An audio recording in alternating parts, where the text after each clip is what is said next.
Hello everyone, আসসালামু আলাইকুম। ঈদের পর কাজে ঢুকেই কিন্তু এই যে আমি কিন্তু মার্কেটে চলে গেলাম কাপড় কিনতে। আজ অনেকগুলো আপুর কাপড় কিনছি। এখানে দেখতে পাচ্ছেন বাটিক প্রিন্ট আছে। এখানে হচ্ছে বাটিক প্রিন্ট দেখতেছিলাম দুইটা আপুর জন্য। আপুর হচ্ছে এই যে পহেলা বৈশাখ উপলক্ষে এইগুলো দিয়ে বানাবে সুন্দর করে ডিজাইন আর কি, যেহেতু গরম। আজকে 7জন আপুর কাপড় কিনলাম, তো প্রত্যেকটা ড্রেসই অনেক বেশি সুন্দর হতে যাচ্ছে। আমার ভিডিওগুলো আপনারা সবসময় ফলো করলে দেখতে পারবেন।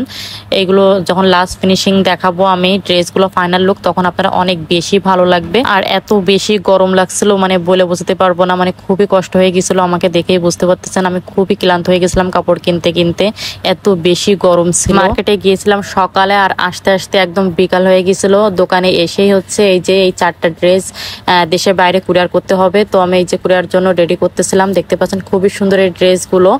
এগুলো হচ্ছে কামিজ ঘাড়ারা আর কি, তো এটা হচ্ছে কুরিয়ার করে দিয়েছিলাম। আপনারা যারা আমার কাছে অর্ডার করবেন তারা হচ্ছে আমি আমার প্যাকেটটা দেখাই দিচ্ছি, এই নাম্বারটাই হচ্ছে আমার হোয়াটসঅ্যাপ ইমো নাম্বার। তো এই নাম্বারে আমাদের সাথে যোগাযোগ করবেন। এখানে তোমাদের ভাইয়ের নাম্বারও দেওয়া আছে, তো প্রতারণা হওয়ার কোনো ভয়ই নেই। আর অবশ্যই কিন্তু ভিডিও কলে আমাকে দেখে তারপর অর্ডারটা কনফার্ম করবেন, তাহলে প্রতারণার শিকার হবেন না। সবাই ভালো থাকবেন, সুস্থ থাকবেন, আল্লাহ হাফেজ।